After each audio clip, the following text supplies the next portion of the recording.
दिन के निचले स्तर पर तो हम आ चुके हैं, लेकिन इंपॉर्टेंट सपोर्ट लेवल्स के अभी भी ऊपर हैं, अहम लेवल्स नहीं टूटे हैं बाजार के। तो क्या लग रहा है आपको, यहाँ से कमजोरी और बढ़ सकती है या फिर इसी के आसपास क्लोजिंग रहेगी?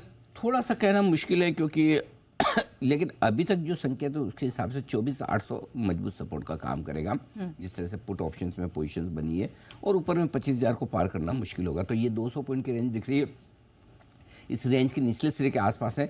24,800 के नीचे जाने पर कमजोरी के संकेत थोड़े से बढ़ते हुए दिखेंगे, लेकिन है मल्टीपल सपोर्ट। 700 पे भी है, 750 भी है, 600 भी है।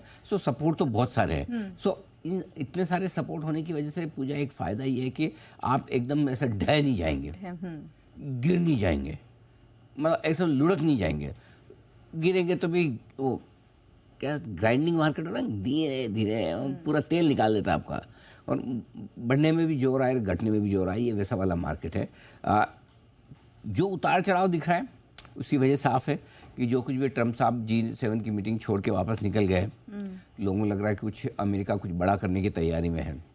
दूसरा, जिस तरह से धमका रहे हैं कि तेहरान को खाली कर लीजिए, इसका मतलब कहीं न कहीं कुछ बड़े एक्शन की तैयारी होगी, तभी तो वो कह रहे हैं, नहीं तो उनको इस लेवल तक की चेतावनी देने की क्या नौबत आ गई कि वो तेहरान को ही खाली कराए करे। अब देखो, जिसको नेगेटिव सोचता है उसके पास बहुत सारा मसाला है सोचने के लिए। पॉजिटिव साइड में आप देखेंगे तो कच्चा तेल बढ़ना बंद हो गया, लेकिन कच्चा तेल बहुत वोलेटाइल हो रहा है। नीचे में 75, ऊपर में 75 के आसपास आता है, सप्लाई आती है, नीचे में 73 के आसपास आता है, फिर से रिकवरी आती है। $2 की रेंज है, लेकिन वोलेटिलिटी अच्छी खासी है कच्चे तेल में भी, और वापस थोड़ी बढ़त आती भी दिख रही है। सो वो भी थोड़ा आपको डिस्कम्फर्ट दे रहा है। सो क्या है, जब आपको ये पता है कि आपको कुछ नहीं पता कि आगे क्या होने वाला है, नेक्स्ट क्या होने वाला है, तो फिर आप है ना वो उलझुल काम करते हो, अंदाज से करते हो कि ये ले लें, वो बेच दें, इस लेवल पे ले लें, उस लेवल पे बेच दें, फिर उसमें कुछ आना जाना है नहीं। सो ये बाजार इस वक्त क्या थोड़ा डायरेक्शन लेस है, इवेंट बेस्ड है, तो इसलिए ऊपर नीचे का दिमाग हम भी नहीं लगाएंगे। हम सिर्फ इतना काम करेंगे पूजा, 24,800 के नीचे आएगा तो दिन के दौरान कमजोरी का संकेत बढ़ेगा, वो स्टॉप लॉस रखेंगे। क्लियर है?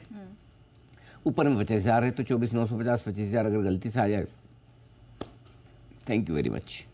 तो ऊपर में देते रहो, नीचे में थोड़ा थोड़ा लेते रहो, तो दोनों तरफ का ट्रेड आपको करना चाहिए। ये आपके लिए निफ्टी और बैंक निफ्टी पर, और बैंक निफ्टी का जहाँ तक सवाल है, बैंक निफ्टी ऊपर में वही आपको 56,000 के ऊपर टिकने में मुश्किल है, नीचे में 55,500, इसके नीचे कमज़ोर होना शुरू करेगा। यही 500 पॉइंट की रेंज निफ्टी और बैंक निफ्टी दोनों को ट्रेड करनी है। सर, एक आईटी पर भी सवाल था मेरा। बाकी सारे सेक्टरल तो टूटे हुए हैं, लेकिन आईटी संभालने की कोशिश कर रहा है, तो क्या ऐसे में थोड़ा आईटी स्टॉक्स पर फोकस करना चाहिए? देखिए, आईटी में पहले ये समझना चाहिए कि आईटी में क्यों बढ़त है। दो रीज़न है।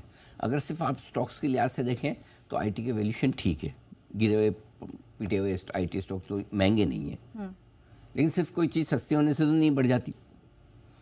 जो आईटी के लिए एक माहौल पॉजिटिव बन रहा है, वो उसकी वजह अमेरिका में ट्रेड डील होने की संभावना है।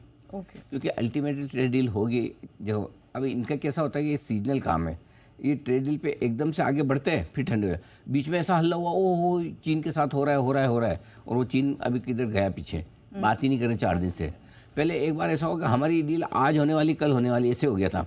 ठीक है, ऐसा लग रहा था सबसे पहले हम ही करेंगे, ब्रिटेन तो बाद में करेगा, और उस बात को 1 महीना हो गया, भूल ही गए हम। सो इनका कुछ समझ में आता नहीं है, लेकिन ये समझ में आता है कि डील हो जाएगी, और डील होगी तो जो आईटी और मेटल सबसे ज़्यादा पिटे थे, तो उनमें आईटी शेयरों में थोड़ी थोड़ी आपको वापस से रिकवरी आती दिख रही है। वैल्यूएशन कंफर्ट है, ट्रेड वॉर का डर कम है।